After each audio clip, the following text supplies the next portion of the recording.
Hello বন্ধুরা, কেমন আছো সবাই? আমরা ভালো আছি। দেখো, আমাদের পাড়ার কুকুরগুলোকে সকালে বিস্কুট খেতে দিচ্ছি। জানো তো, ওদেরকে পাড়াতে কেউ খাওয়ায় না। যদি সারাদিন অভুক্ত থাকে তারপরেও কিছু খাবার পায় না। তাই আমরা ঠিক করেছি আমরা ওদেরকে প্রতিদিন রাতে খাওয়াবো। সেটা মাংস ভাত হোক, ডিম ভাত হোক, দই ভাত হোক।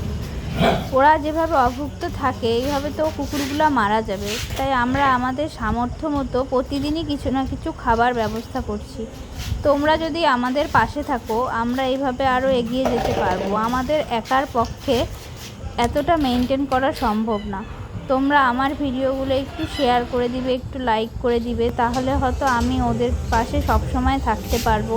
ওদের চিকিৎসা, খাওয়া দাওয়ার সবটুকুর ভার বহন করতে পারবো। তোমাদেরকে অসংখ্য ধন্যবাদ আমার ভিডিওগুলো দেখার জন্য। প্লিজ পাশে থেকো।